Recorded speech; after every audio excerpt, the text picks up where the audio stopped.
the Cannabis Business Coach. Hi, Mike Z here, author of the Cannabis Business Book, and you're listening to the Cannabis Business Coach podcast, where I chat with and coach the highest performing entrepreneurs in the cannabis industry. Hi, Mike Z is. Hi, Mike Z is. Hi, Mike Z is the Cannabis Business Coach.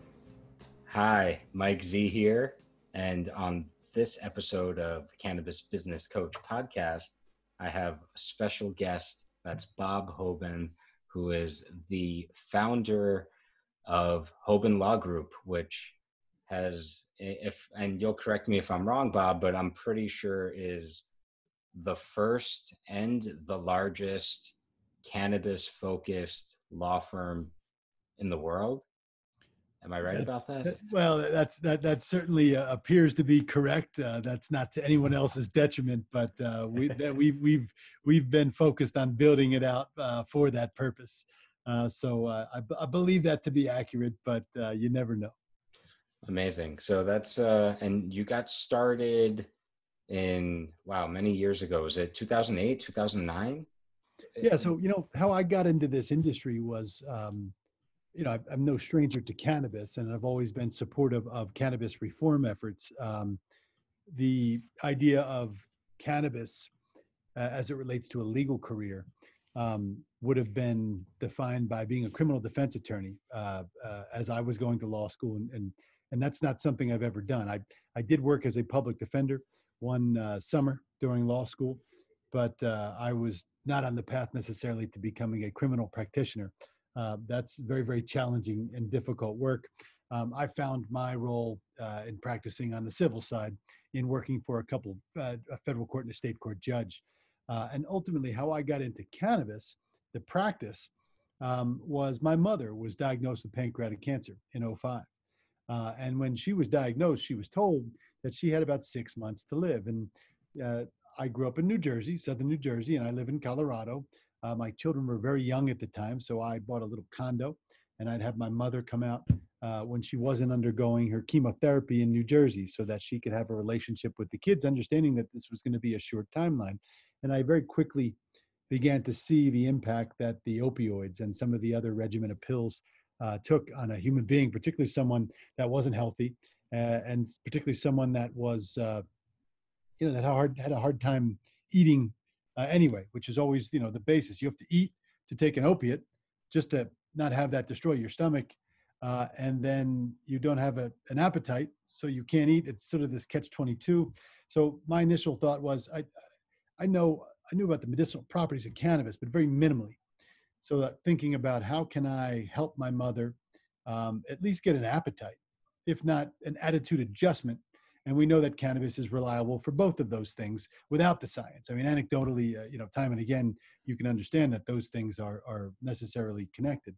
So in doing so, we came to recognize that, Colorado had a marijuana program, but it wasn't a commercial regulated program. It was more of an exception to criminal justice. You wouldn't get arrested if you were a caregiver or if you were possessing cannabis for a recognized condition. So we got my mom registered and ultimately went online because there weren't dispensaries at the time, and began to source different cannabis products. She would never smoke flower. I wasn't going to buy flour and then make cookies or something like that. I've been down that road, and that probably wasn't the precise experience that a cancer patient was looking for. And I wasn't about to run that risk. So we found some caregivers online, cookies, oils, crackers, things like that.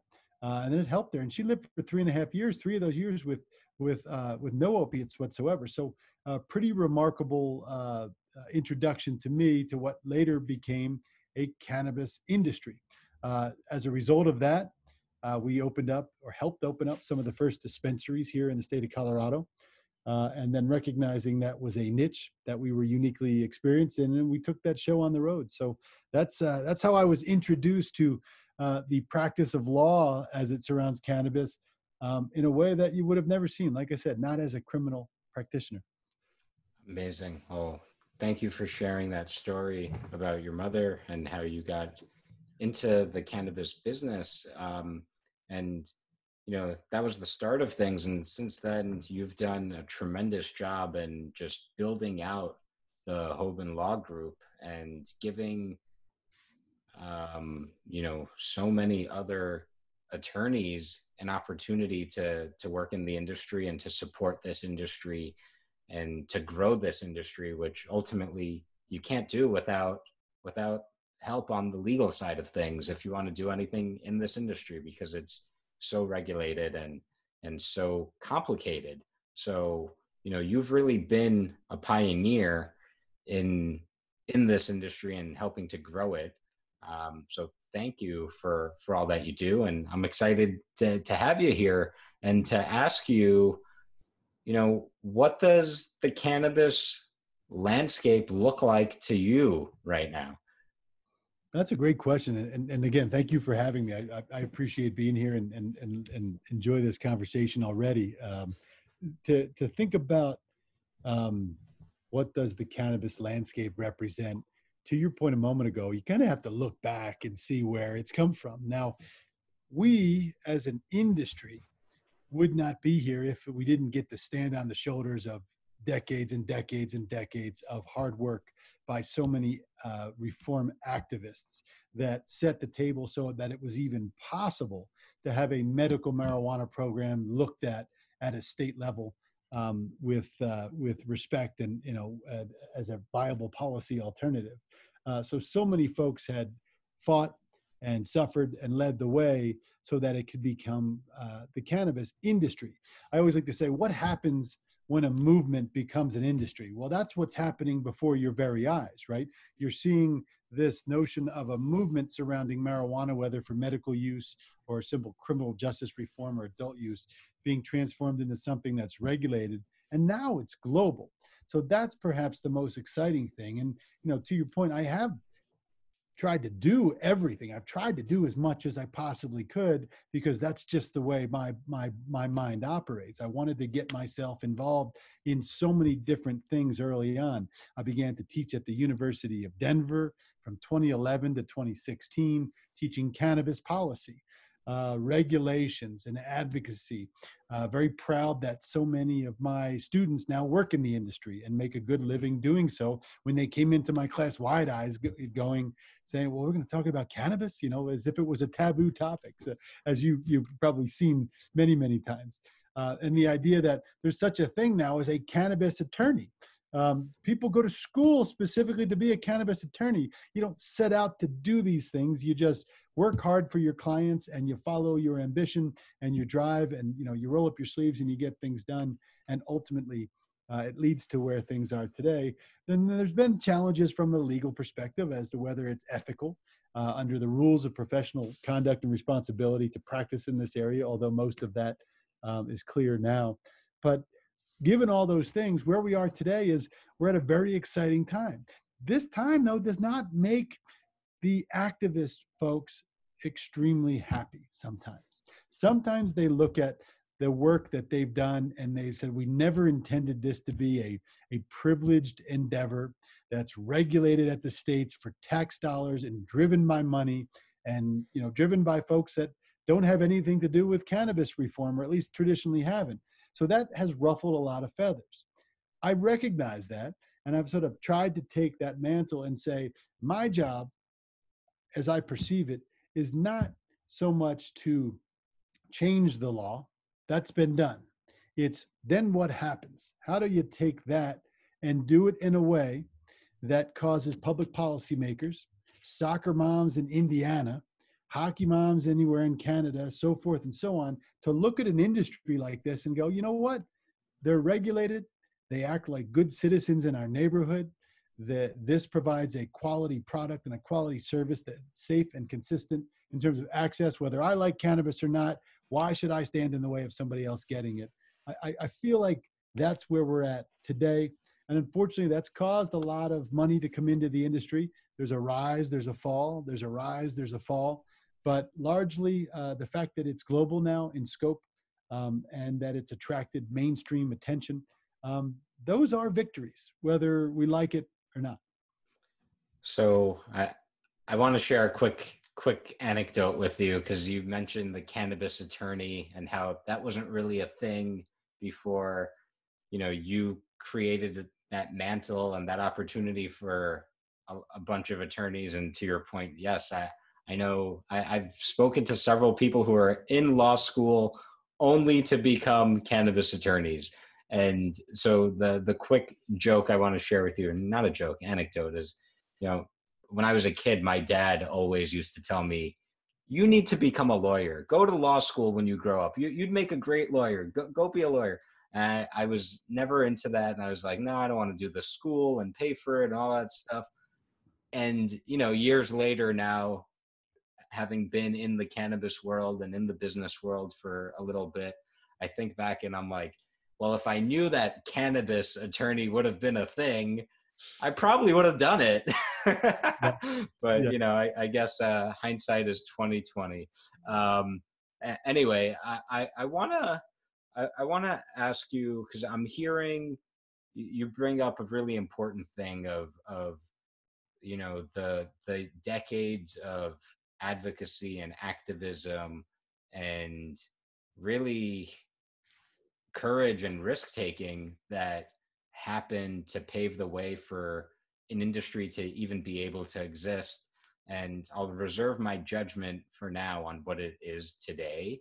And I hear you say that part of what it sounds like your mission is right now, or your directive, is to bring the mainstream to cannabis and to show them that, hey, your stigma and all your prejudices and what you may have thought to be true about this isn't in line with reality. So, you know, it sounds to me like you're trying to get kind of the mainstream human to see this plant and this industry as something virtuous. And the question I'll ask you to follow up on that is, I'm curious, what is it like to be you? You know, like, what's a day in the life? You know, because I imagine you're involved in many different projects, you know, in addition to running the law firm and working with clients and, you know, having been a university professor and doing advocacy work. Like, help me understand what it's like to be Bob Hoban. Well, no, it's a good question, and if I figure that out, I'll let you know. I'm just kidding about that. A day in the life. Before I get there, just one other note. I mean, our good common friend and my colleague at the law firm, Noah Potter, you know, is a great example of someone who's worked so hard and so long to effectuate policy change, and you know. And he continues to do so in the psychedelics arena, which is another area that's burgeoning right now that I don't think he would have seen coming to fruition the way it's coming. And I still wonder if the activist folks are pleased with the result. I would say that my mission, I think you describe it well, but it's to create a regulated and commercialized industry. A lot of people don't like the sounds of that because that reeks of big marijuana. To me, that reeks of standardization and entitlement to stand shoulder to shoulder with other businesses as a member of a community, whether that's a business community or otherwise. So it's different strokes for different folks, and you do your thing, I'll do my thing. Everybody kind of gets along in a certain respect, but not everybody has the same vision of what it is, what it should be, or how it should be going forward. And that has required a lot of dialogue, which is what I appreciate the most, is when you engage in dialogue over those regulatory processes and you enact social equity measures and the like, and make sure that there are opportunities for minorities and other folk that have been disproportionately affected by the war on drugs, particularly as I do a lot of work in Latin America these days. Talk about the war on drugs and its impact on a particular region of the world, and you have Americans going in, North Americans from Canada as well, going in and saying, here's how we'd like to help you with cannabis. I don't need any more of your help. Thank you very much, is effectively the response you get. But it does create a common dialogue about how to develop these things. That's kind of a segue to what is a typical day. I mean, at the law firm, I'm intimately involved in running the day-to-day of the law firm, working with clients, onboarding new clients, identifying specific projects that I can help in. I help primarily at the law firm with high-level strategy discussions with our clients. I help drive their business planning, their expansion plans, their discussions. Who should they merge with, acquire, approach, and lead those negotiations?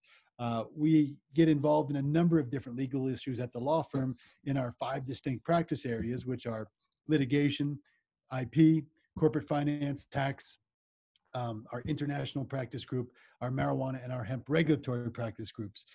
So involved in those things on a substantive level, involved at policy making, having worked with over 35 countries around the world on law and regulation. Um, we have a consulting firm that is attached to us called Gateway Proven Strategies, GPS, as it's known, which works with Fortune 500 companies to help them evaluate what is an opportunity to access this industry or to enter this space. A good example of that is Colgate's most recent introduction of toothpaste with hemp seed oil in it. Why hemp seed oil? Well, I can't tell you the ins and outs of that, but I can tell you that it was a much deliberated process involved with mitigation of risk and exposure to settle on that. And we'll see how it does. But those folks do want to get into the space very deeply. Looking at policy opportunities around the world, influencing the United Nations. We understand what's coming up in Vienna in December in terms of the Convention on Narcotics and that committee and how it will meet and perceive certain recommendations from our World Health Organization as it relates to cannabinoids. And then I do a lot of work with our clients in a business capacity. I serve at oftentimes as sort of an interim CEO or an outsourced person to provide more than legal professional services to help them get organized, to help develop their business plan and chart their trajectory. So there's a lot of things we do on a regular basis. And I happen to be at the nerve center of all of them. And the good news is when you're the boss, you kind of get to pick and choose which interesting things you get involved in. But there's no lack of interesting things to go around. Amazing. That's super cool. And it really, the reason I asked this question is because you sit in a really unique seat where there's not too many people in the world who are working on some of the stuff that you're working on. And it's a really unique position to be in and a really cool position to be in. And I will take a moment just to shout out Noah Potter as well, because he did introduce us, and also Noah has been a pioneer in psychedelic and cannabis reform and justice issues, and has been doing it for decades in New York, and paved the way for a guy like me to be able to even exist. And beyond that has, educated me a ton and has always supported my efforts. So shout out to Noah for fighting the good fight and continuing to do so. Anyway, going back to some of the work you're doing, gosh, I'm just like, where do I even dig into that? It's such a rich mix of unique and interesting business challenges that you get to see. So, well, and Mike, this is something that occurs to me when I go to places. For example, I was in Davos, Switzerland at the World Economic Forum in January. And there was a couple cannabis gatherings and events. The Canatech, our good friends from Israel, put on a wonderful event there. And there was a cannabis conclave event from several European groups. My whole point is when you come in and you say, I've done X and Y and Z, they look at you and they think you're just full of it. There's no possible way. This is all brand new. And then, of course, they can go look you up and talk to other people and validate it. But to your point, we've gotten involved by design into so many different things. It almost sounds like it's fiction, because to most people, this is all brand new. How is it possible that you've been involved in all of these different things and done it for like 10 years? Which is like dog years in our space, right? For every year that we work, and you know this firsthand, it's extremely intense, and it moves on. But getting involved in different things is what keeps my mind happy, but also it's lending credibility. Because one of the biggest challenges you find as a lawyer is if you're an industry expert, as we perceive ourselves to be, and we've demonstrated in this industry, sometimes it's hard to break through that box of, oh, you're a lawyer. I'm going to come to you when I have a regulatory question or when I need a deal structured, so forth and so on. Well, if you're going to wait till then, you're probably going to make a bunch of mistakes. Let me help you avoid those landmines. But it's not intuitive to go to a lawyer for business planning advice in an industry that everybody tries to compare to other industries. And it just is not that. You know it firsthand. Yeah, that's exactly right. That's a great point, and that's something I mentioned in my book, the Cannabis Business Book, which is on Amazon right now, which is this industry is unlike any other. And if you think it's like every other industry, you're going to be in for a rude awakening. And, the fact of the matter is a lot of this stuff has never been done before. And so, it's, I believe, crucial and critical, especially if you're new in the space or trying to deploy significant capital in it, to get advisors like you know like Bob Hoban or someone from the Hoban Law Group who actually has the experience, and actually has been doing it for years, and will know those nuances and can guide you to avoid the landmines, and beyond that can add strategic resources because they live and breathe in the cannabis space and are aware of all these, seemingly disconnected happenings that are going on all over the world. I guess with that being said, I'm wondering, well, I have two questions that come to mind. One is on the activism side of things. And as we talk about legal reform, I hear you say that your interest is in building a true industry and an industry that's treated fairly, just like other industries are, which I imagine will have something to do with banking and taxation and all that kind of stuff. But I'm wondering, let's say we get there, whether it's 1 year, 2 year, 5, 10 years from now. It seems to me like that's inevitable that we will get there. Although I'm curious to hear your take on that, and maybe what timeline you see. But on the flip side of that, I'm wondering what's going to happen to all the people who are incarcerated for cannabis related offenses, and how do we, as a community, as an industry, as a movement, make sure that those folks don't get left behind and that they get made whole in some way? That's a great question. I mean, we to your point on the idea of, will this become big business? It's inevitable. If there's money to make in a particular industry, then some semblance of big business will migrate to that, even to fringe or emerging or disruptive industries. That's a fact. We hear a lot of talk about CBD, for example, as it comes from hemp, and people are upset that the FDA was recognized specifically in the 2018 Farm Bill, because there's some notion that if we didn't officially recognize the FDA had purview over a consumable on a national scale, that it could be free and easy, and nothing would have to be regulated. That's just not the world we live in, unfortunately. So I do think that measures need to be put in place from a regulatory perspective to ensure that there are opportunities for those folks that have been affected, and to create opportunities, particularly because of the war on drugs and its lasting impact.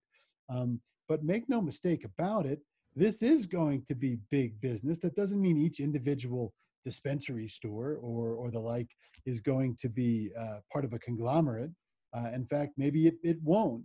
But the production supply chain, what ultimately comes out of it for novel products that are used for export and global distribution, those will absolutely have to be done by large business that has experience in that world and understands the underlying certifications and requirements for clean consumable product on anything, whether that's cannabis or whether that's an additive for a particular beverage or medicine. It's all relatively similar. Um, there are 4 policy lanes, though. This is the thing. If you think about the cannabis plant, there's 4 distinct policy lanes that regulate the uses that come from that plant. You've got the industrial lane, kind of self-explanatory, not made for human consumables. That's building materials, that's fuels, that's plastics, and the like. And that list goes on and on and on to the tune of about 50,000 uses if you read. The next 3 are really where the rubber meets the road. I've got our over-the-counter marijuana lane. That's the dispensary system. the dispensary system has taken hold in multiple jurisdictions around the world. In other words, I can buy a flower across a counter. I can buy an oil derived from that flower or edibles and things that are made from a flower with a psychoactive THC heavy ingredient. That is a necessary lane, but that's not necessarily a medical or a medicinal lane, not doubting the medicinal value or impact even for a second, but medical marijuana in that context simply means safe, consistent, quality access to a product, not necessarily that the person you're buying it from can say, use this because it will eliminate your anxiety or depression. They probably do that, the so-called bud tenders, but they're not necessarily licensed or qualified to do that except by experience. But that lane needs to exist because somebody else doesn't want to take a pill or use a CBD product that doesn't have psychoactive contents, so it's going to use that lane. So then the third and the fourth lane are the nutraceuticals lane, foods and supplements, non-psychoactive cannabinoids, primarily derived from industrial hemp, sold online and mainstream retail all around the world. And then you've got your pharmaceutical lane.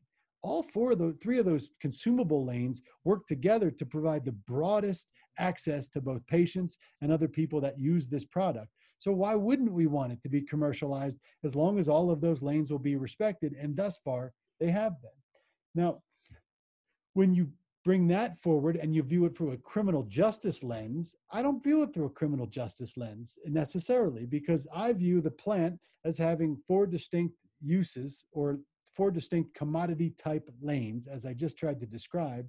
Unfortunately, in the past, because of our CSA here in the United States and criminal justice, and some of the social inequities and racism, frankly, that goes behind that, has put a lot of people in jail for and cut off opportunities. So there's some projects out there. We've seen the Last Prisoner Project, initiated by our good friend Steve D'Angelo.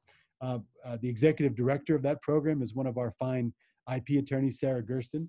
At the end of the day, there are governors and mayors around the country who have eliminated time as time served for people serving time related to cannabis offenses, and then others that ultimately need to petition and get through a process.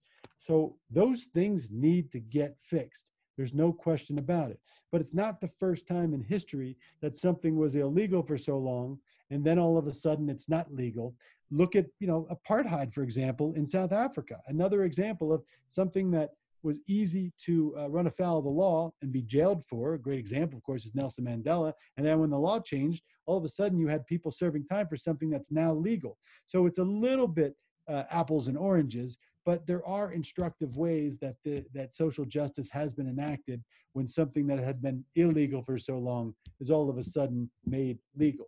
And I think we can help that by enacting social equity programs, balancing programs as it relates to who makes up the components of a particular application in a given state, and eliminating some financial barriers to entry so that it's not just big business driven, but it sort of has that mandate that it goes to address some of the social ills that fall from this. So I know that's a mouthful, but there's a lot to digest there when you think about the policy. As I view the policy, 4 policy lanes. None of those policy lanes have anything to do with criminal justice. And that's where it all started. So you have to go back to that if you're going to try to right any of the wrongs and establish a credible industry. Oh, couldn't agree with you more. And I'm curious, and feel free to say no or to pass on this one. I'm curious if you have a view on when we might see some federal movement, whether it's on banking or a schedule, hopefully a reschedule, a descheduling, or any kind of significant federal change in legal standing, or just, if you don't want to speak on that, perhaps what will we see after November when we have hopefully a bunch more states moving forward, moving towards cannabis freedom? What's the future of the cannabis legal landscape looking like? Well, to your point, more and more states are enacting legalization measures that come with some sort of commercial dispensation model. So we'll see. I think there's 3 to 5 states that, as I understand it, that have things on the ballot this November. as we look at those, that will create additional opportunities in those states and further cement the fact that this is an essential business. Let's not forget that designation that we've all talked about quite a bit over these COVID days. But, you know, as it relates to federal change, look, we've got an election in November. And, you know, for as politically divided this country seems to be, and maybe increasingly so, particularly under the COVID scenario, I don't think it's fair to say that our election is anything but a toss of the coin. I don't see any polling numbers that would indicate that this is not sort of a 50-50 chance for either Joe Biden or Donald Trump to win another term. And that will dictate federal policy going forward. And let's not forget that a change to a Democrat regime is not necessarily the best thing for cannabis. I've said this before, and I stand by it. Had Hillary Clinton been elected at our last election, I'm not sure we'd be talking about a dispensary system anymore. I believe she's announced that the pathway would have been towards a pharmaceutical rescheduling model, which still would have required some sort of, you know, exception to federal law for the state dispensary systems to exist. So I don't know if that was a better scenario or a worse scenario. Plus, it really would have empowered pharmaceutical companies to control the topic. I'm not so sure Joe Biden comes from a different mindset. We've heard Joe Biden talk about marijuana, and his solution, as of what I've seen recently, was at the end of the day, if you get arrested, you shouldn't go to jail, but you should be put in a mandatory rehab program. That's still an old mindset. That might be applicable to other addictive drugs or drugs that create chemical dependencies, but you know, by most accounts, marijuana doesn't necessarily fall in that category. So I don't know what's going to happen, and your guess is as good as mine. I do feel like a business mentality that the Republicans have seemingly portrayed, although that's vacillated all over the place, might be the best mentality for change at the federal level, but that remains to be seen. But I've also said that we don't necessarily need federal legalization. We need federal criminal justice relief that ripples through the state so people don't get arrested for cannabis anymore. But at the same time, why would we force a conservative state in the South, for example, to adopt a marijuana legalization program if they don't want it? And that's the sentiment of their politicians and their populace. Why force it down their throats? That's why I like the States Act, as it's become known, which was driven in part by our senator, a Republican from Colorado, Cory Gardner, who takes a pragmatic states' rights and jobs approach to the issue. I think that's a sensible way to eliminate federal repercussions from operating in this industry, and it creates a more robust industry. Here's why. Because I got to replicate the supply chain state by state by state by state. That creates more jobs because it doesn't allow for the efficiencies that interstate commerce of cannabis would allow for. If there's more jobs, more people rely on cannabis for their income in some part, and it becomes more entrenched in our day-to-day and therefore more accepted. So I don't necessarily think that federal legalization needs to happen and that we need to have interstate commerce in it. And I do think the States Act is probably one of the best ways to address it. Now, what we might see in the short term, and we heard it pass through the House in recent days, and it's going to go to the Senate, and if it hasn't died already, it probably will die, and that's a package that would allow the stimulus funds to be accessible by the cannabis industry, but it also contains this banking bill, this safe banking bill concept that allows banks to just openly deal with Schedule I marijuana providers and bank the money. It's better for the government to have those dollars tracked. It's better for the industry to have those dollars tracked.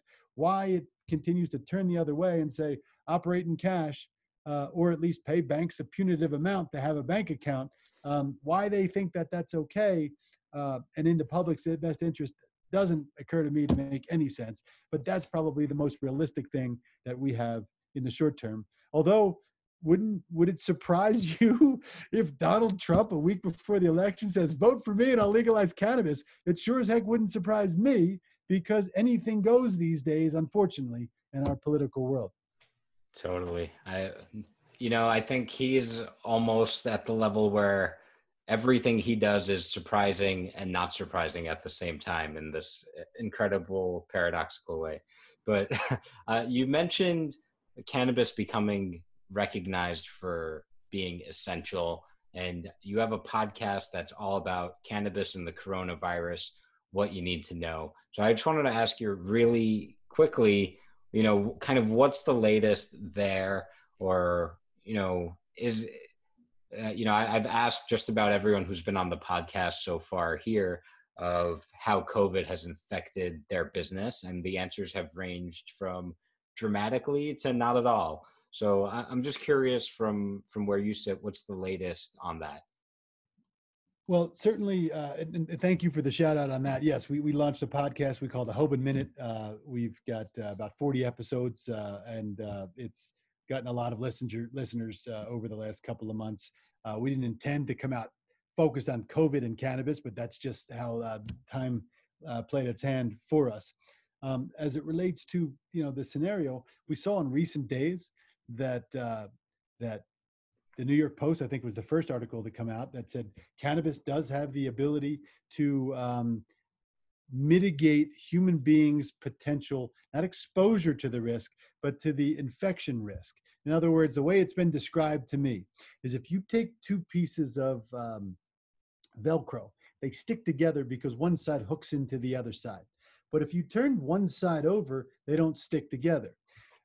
The sort of non-medical or scientific way to describe what I think cannabis can do as it relates to COVID is it turns that Velcro upside down so it has nothing to stick to. And therefore the virus doesn't attach itself to your body. That might be a lawyer's bastardization of what it really does, but that's how it's been described to me. And it makes sense given the studies that I've read. And we know that the Federal National Institute of Health has instituted a task force to study this. That began weeks and weeks and weeks ago. Several of our clients were invited to be on that, to study that exact issue. So it seems to be well known. Now that continues to drive cannabis forward. We've had challenges economically with the interruption of the supply chain, but it's an essential business on the marijuana side. Hemp distribution outlets have been minimized because a lot of their retail had been focused on brick and mortar and trade shows recently. So it's back to sort of online focus primarily. Although many of our clients say that they have not seen a dip in sales, maybe even an increase with some of these false notions that cannabis cures COVID versus the scientific element that I tried to describe a minute ago. But I think all of this leads to a very bright future for cannabis. Let's not forget the commercial regulated industry grew up in our most recent recession, right? Law firms, businesses across the world were laying people off left and right. Our law firm continued to grow. Our clients continued to grow. The businesses began to establish themselves during an economic downturn. That's one thing. Second thing, if we look at history, if you look at the fact that coming out of the Great Depression, alcohol prohibition was lifted as an economic driver. That's probably something that presents a bright upside for the cannabis industry, whether that happens in the US or continues to happen in other countries, because they sure as heck see it. If you look at the Colombian government just came out and said, instead of just for export, we're going to allow a domestic distribution model for an economic driver. We had the president of Costa Rica 3 weeks ago come out without telling anyone and said he believes that cáñamo, industrial hemp, will lead them out of this economic downturn. We see other countries turning to cannabis as an economic driver. I think that presents enormous economic opportunities that at least, you don't have to look at the economics. It's the economic driver that causes politicians to make decisions. And if politicians are motivated to make a decision based on economics versus social justice and what's right from a medical and a safe access perspective, then so be it. You have to take what you get.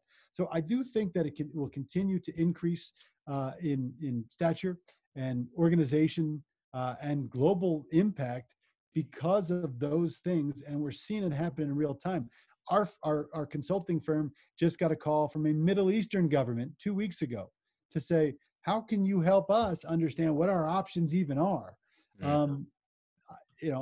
This particular Middle Eastern country was described as the Boulder, Colorado of the Middle East. I don't know what that quite means, but perhaps they see some things in a more progressive way, and we'll help them try to understand it. So I see things looking up for the industry as a whole, but we got to get through this first and got to get people back to work. I feel so badly for hospitality workers for restaurant workers, restaurant owners, small business owners that couldn't keep their doors open. And I don't know how that you can recover for that. And hopefully that's where our federal government can continue to step in, even if it's modest sums, just to keep people's lights on. Got it. And Bob, I want to ask you, because you've achieved so much in this industry, what's your superpower that's made that possible for you? Superpower. You know what? I do have to tell you, um, I'm not married to my particular view of how things have to be. I'm married to a pragmatic view that's reasonable and creates a level playing field from a regulatory perspective. I think so many folks fail to succeed, or fail, I guess is the right way to put it, in this industry simply because they're too wed to their vision of how things have to be. That's idealistic, and that is certainly something that I can't second guess or say is right or wrong, but I've seen it lead most people to not being able to succeed. I wouldn't say that, you know, I blow with the wind, because I certainly don't. A pragmatic, reasonable approach, but I don't assert my own beliefs and my own thinking of where this has to go. I'm not wed to that. I'm wed to working with people that want to do things the right way and create good products and create access, and that are team players that will work with other people. Yes, in a competitive environment, a very competitive environment, but people that won't just say, this is mine, you can't touch it, and it's going to be this way, and I'm going to impose my will on you. I've never done that. I've never tried to do that. And if that's a superpower, I sure as heck have it. Oh, thank you. I'm hearing that, it's a flexibility and an open-mindedness, and, I guess what I will characterize as a lack of ego in, being willing to not have to be right all the time and not have to have things your way, and being practical about, hey, let's look at the evidence and be objective and move forward in a productive way, instead of let's do things my way, which is, in cannabis and in business, I don't think that attitude gets people very far. So No, I would agree with that. But yeah, I think that is a quality that is lacking as a general rule in our industry. Although it improves as people get humbled. And, I always like to say, how can you learn anything if you're always right? You've got to be wrong to learn something. If you're always right, that doesn't mean you're always right. It just means nobody ever challenged you and you're going to go fail on your own. So. Right. And it's something I just mentioned in a previous episode is, in order to achieve mastery in anything or just to learn, you have to have the humility to be a student and to admit that I don't know everything. I can learn. There's more for me to learn. So I heard a little of that in your answer. Anyway, I want to shift gears and go in the weeds and offer you or give you my best attempt to take you even higher and offer you some kind of support, insight, or inspiration through some coaching. And if you're willing to dance with me here in the coaching dance, I would love to shift gears and ask you, what's your biggest business challenge right now, Bob? The biggest business, there's two big challenges right now, and I have to really think about it to rank them.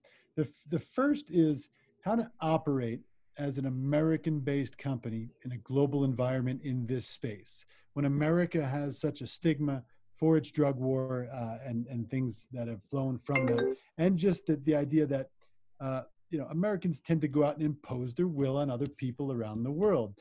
So to come out and to say, I'm here to work with you and to help you and share lessons so we can avoid landmines together, not to tell you how to do it.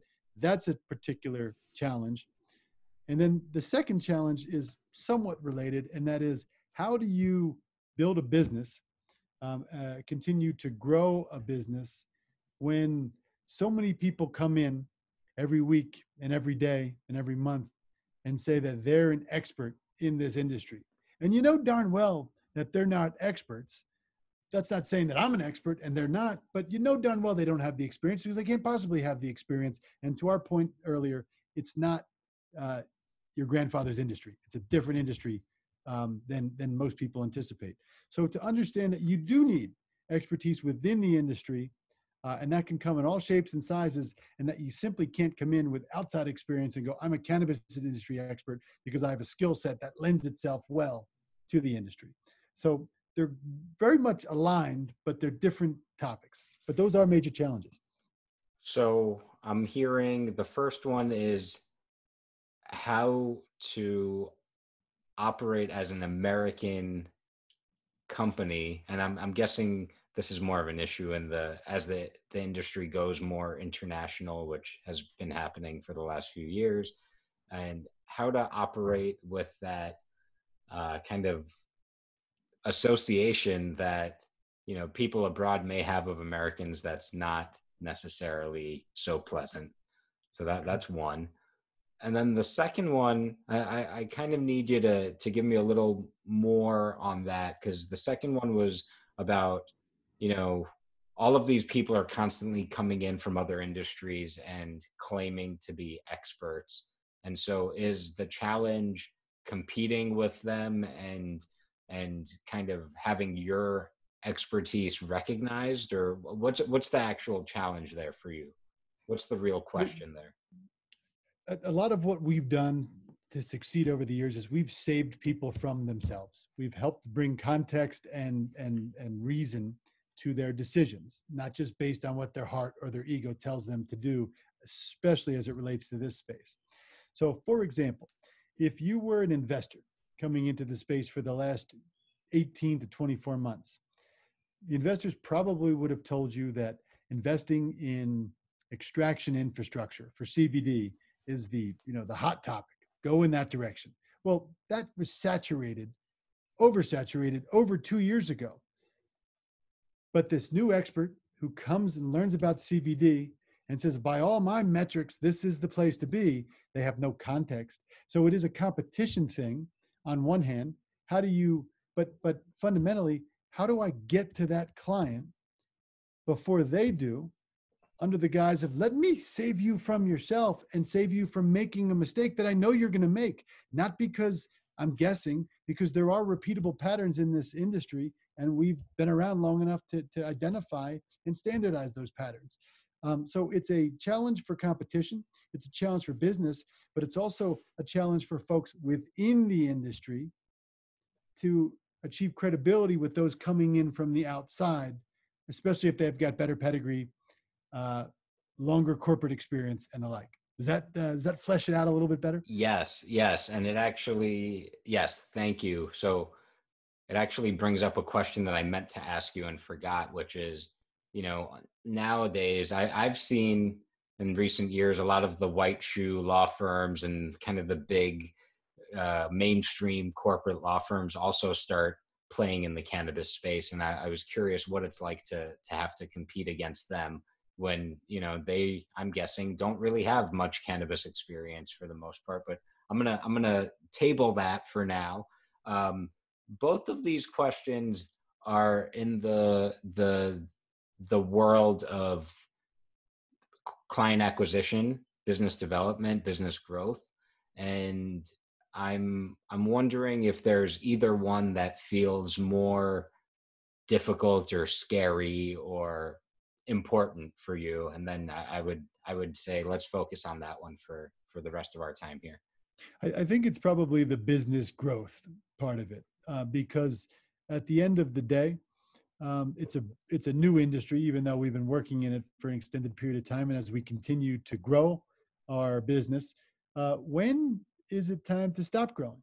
When is it, it really, so many questions that are perhaps daunting have to do with growth, particularly with increased, when do you just say, we're just going to stop growing in light of all these things and stay put? Or move sideways versus continuing to move forward. So that perhaps is a challenge that that is the most daunting. Very interesting. So I'm hearing then when is enough? When is enough? When do we stop growing? When do we stop pursuing growth? Or when do we maybe not deprioritize growth as the end all be all? Is that fair? Is that a fair? Am I hearing you right? In part, when is growth simply for growth's sake? When is it simply capitalizing on an opportunity that you're equipped to do from both a human resource, personnel, and an expertise perspective? Um, and it comes down a lot to just what are people's perspectives on their business model. You've seen very successful small law firms, boutique consulting firms. Um, is that the right answer for this industry? Or is the idea to sort of amass as much experience and expertise as possible and put it out there from the mountaintop so that you can help people save them from themselves? That's a lot of what we do, a lot of that hand holding. And if they go to another firm that is a newly created cannabis division, they're probably going to get overcharged, and they're not going to leave with the results that they should get, not because those other people weren't great service providers or really smart and really experienced, but because they didn't understand how this industry works. And it is a unique animal. Got it. So I just heard you offer two potential solutions to the question. And I guess my question for you would be, what is the outcome for which you are optimizing? Because if it's profit or if it's whatever, some financial measurable metric, I think that question of which growth do we want to pursue or how much growth do we want to pursue, it can become just a math equation or a math problem of sorts. But what I'm hearing from you a little more of is the mission that you mentioned earlier. And so my invitation for you would be to think about what's the why? And then step two would kind of be like, well, what's the metric or the KPI around that why? Because, you talk about growth, and I'm actually not clear on what does growth mean to you. What is growth? When you say growth, what does that mean? Expansion. It means expansion into different regions to provide the expertise. The why is the mission, right? Everybody has a family to feed somehow, some way, or bills to pay. But we're pretty unique in that our law firm is fairly mission driven. Our financial success comes with helping people. We're service providers. If we can deliver quality services to clients and help them succeed, then in turn, financially, we'll succeed as well. But that's not the driver. The driver is, like I said, I've seen so many people come into this industry, not understand it, expend enormous amounts of capital, invest into it without any due diligence or understanding of what the industry is, not being misled by people, because I don't think people intentionally mislead all the time. Certainly it happens. I think it's people believe that they understand the industry because they've touched it for a little bit and been to a couple events or conferences. I go back to what I said several times, and that is, I feel the best when we've helped people defend themselves against their own impulses and intuition, which is not always correct. I'd rather get to a company trying to get into this space and help them succeed and survive than allow them to go do it with industry expert, quote unquote, X, who is only been around for 2 years and might be really smart and experienced, but doesn't even have a quarter of the depth, not that Bob Hoban personally has, but that our law firm and our extended network has. I want to bring as many people into our network as possible because the overwhelming result has been successful companies and businesses, which means successful families, which means people that are happy with their jobs, which means that the industry is in fact advancing. That's what our why is. And if we do that, yes, we make some money, but that's not why we do it. So to expand is to bring that expertise, that mission, almost like Johnny Appleseed, but with hemp seeds. Let's plant hemp seeds everywhere. Let the hemp grow and then tell people what to do with it. Nice. So, what's the one thing that you can do that will make it as easy as possible or as efficient as possible to bring as many people into that network and into that education as possible? Well, and that's something I think we've done extraordinarily well, is utilize social media and sort of a educational campaign to get our word out there. We have our attorneys write regularly. We have our podcast. We have our newsletter. We reach hundreds of thousands of people each week. And some people cynically on the outside might say, well, that's just for business development purposes. And certainly it has that effect, but it's an educational component. Look at this, because this is the reality of the situation. Don't look at that. That's what we're trying to effectuate. And I think, to your point, that's how we're overcoming this challenge, at least in part, is by putting out as much educational, free content as possible so that people can understand what their options are, what their entry points are, what's real and what's not. You talked about perspective earlier, and I got this sort of little silly analogy, but as a New Yorker, you probably appreciate this. If you take a nice New York pizza and you put it in a box and you open the box, what's in the middle of that pizza? There's a little plastic thing in the middle. Why is that plastic thing there? So that the cheese doesn't stick to the box, because that'll ruin that beautiful thin crust pizza. I get to stand on that plastic thing and look out at the pizza. That's the perspective that we got. Everybody else is stuck in a pool of oil or under the cheese or under the pepperoni or on one particular slice. I get to stand in the middle and see that. If I can convey that, and the only way to convey that without just saying, hey, we know everything, we're the best, is to demonstrate that through our educational efforts and our thought leadership efforts. So that is, I think the answer to your question is, that's what we're doing to help right the ship, but that doesn't always save people from making poor decisions about who they retain as guides in this industry. And also the notion that lawyers can be your guides. Lawyers are not just tools in a toolbox to use as a wedge in litigation or get a deal done.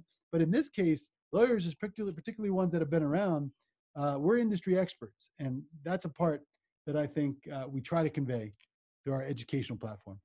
I love the pizza analogy or metaphor. I'm not sure, but I as a New Yorker, I appreciate that, and I'm curious though. I'm not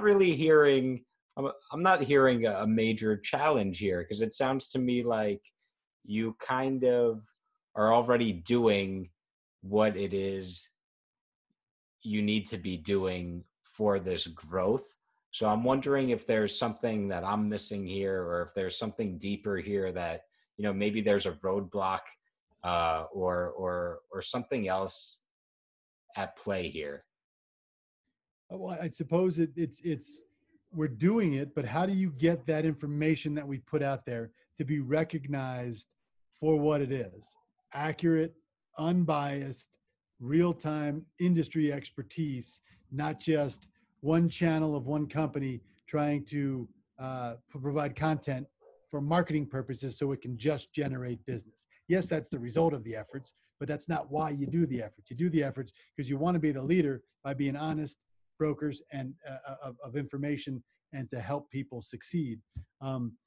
Maybe that's the challenge specifically as you dwell on it, is yes, we're doing what we can to overcome that, but the challenge is, how do you get that information to be received for its intended purpose, not to be cynically viewed as, this is a lawyer putting out a personal injury commercial saying, call Frank Azar because here's my rec and here's my check.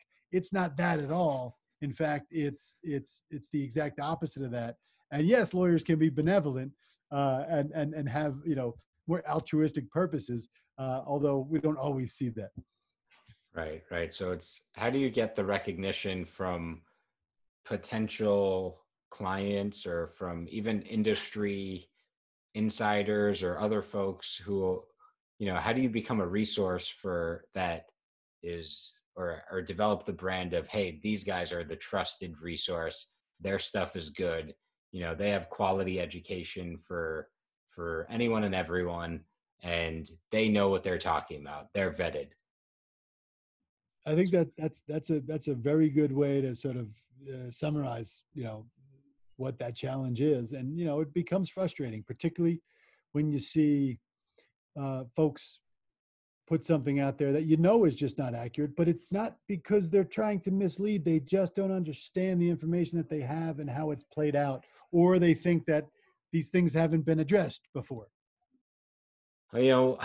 This is a rich topic, and I don't have the answers for you, so sorry, spoiler alert. But I think certainly it helps to do what you're doing, which is constantly putting out this material and giving away the value and giving away these resources and going on, taking the opportunity, taking the time out of your day to come speak to me and reach the people that I can reach as well. And one thing that just comes up to me as like a small tactical thing is, and maybe you guys already do this, but even taking some of that misinformation or some of that quote unquote expert advice that isn't really accurate, and in a courteous professional way, just demonstrating, hey, actually we view things differently based on our experience. We think X, Y, and Z, and kind of, I'm very reluctant to tell you to like call out the people that are not being accurate or helpful. And then at the same time, as I say that, I'm like, well, why the hell not? Because it's kind of a public service for the industry, and I think the industry has to self-regulate in that regard, where it's, one huckster can do a lot of damage for a lot of people. One bad actor, one bad apple can spoil a bunch, because there's so many people who are just waiting for the cannabis industry to mess up, or waiting for a cannabis operator to mess something up so that they can hold it against the industry. So I don't know. I'm just wondering how that lands for you, and if that's something you guys have done or consider, or yeah, I don't know. Just one small tactical thing. No, it's a good suggestion, and it is something that largely we've steered away from, pointing out that someone else is wrong or not accurate, and then putting our own spin on it. We sort of just defer to that second part, and we just say, "Here's what we're seeing, and here's why," and that might help be a little bit more pointed about this thing. But it also, runs a little bit counter to the way that we do business, in the sense that I don't want to take anybody down. If you're giving out bad or less than stellar information, that's ultimately going to work itself out with the market's going to determine that, or people are going to no longer hire that person because they can't create successful businesses. And we do very well on our own, but sometimes it's frustrating to sit back and see company X and company Y choose to work with another company who you say, I'm sure they're fine and great, but they're not going to be able to provide the breadth of experience as industry advisors, let alone as legal advisors, that we can. And then they end up coming back a year later, and you have to bite your tongue and say, I'm not going to say I told you so. I'm not going to do that. So you make an interesting suggestion, and it's something I will definitely take into account. So. And again, for the record, I'm not saying you should do it. I'm just offering it as one possibility. I'm not even endorsing it myself. I'm just trying to expand the possibility set. And just quickly to respond, I think to your point, the same way that bad information and bad advice will get sorted out by the market, I think the same is true on the opposite end, where if you keep doing a great job, keep putting out good information, keep helping people, then the market will sort that out as well, right? And will reward that, and you'll get that repeat business and referrals and recognition. It's only a matter of time. So I mean, with that being said, I don't really see exactly what the challenge or or roadblock is here, and that's okay. Maybe there isn't one, and that's fine too. Uh, um, in any case, I want to be respectful of your time. I know you have a meeting coming up, and so before we wrap, I want to ask you one more question, and then offer you the floor after to make any kind of closing remarks. And the question would be, what is the most valuable insight or most valuable part of our conversation for you today?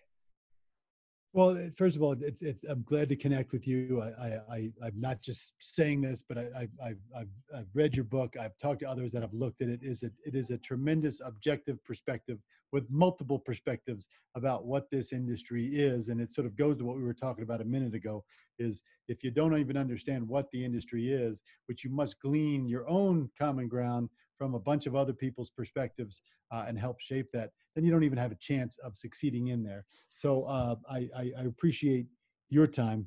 Thank you. Perhaps one of the things I take away, just reflecting on some of the successes that we've had, because we work a lot. We work hard for our clients. We work hard for ourselves. Um, Sometimes you don't sit back and take account. I start to sound like Tom Brady after the Super Bowl saying, "Well, this is my third MVP award. I haven't really. When I'm done my playing career, I'll sit back and recognize all my personal achievements."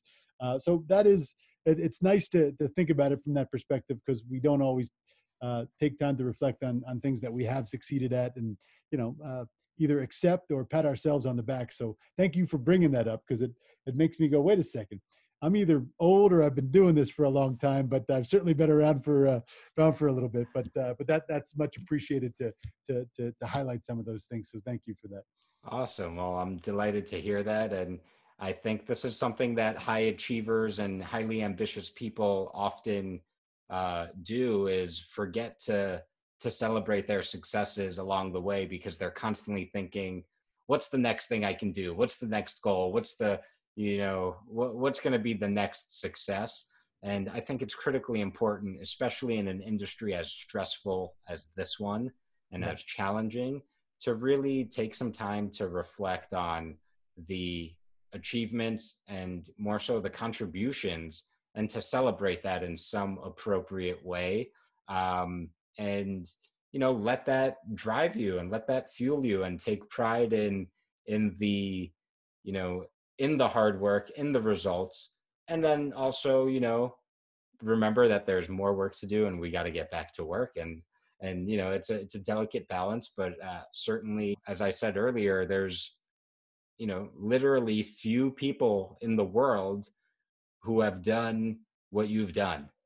I mean, there's no one in the world who's done what you've done in a variety of ways. And so I think it's important to recognize and honor that, and be proud of that and enjoy that, because otherwise, what's the point? And obviously, I know you're having a ton of fun doing all this work. That's really evident to me. So I know you're enjoying the ride.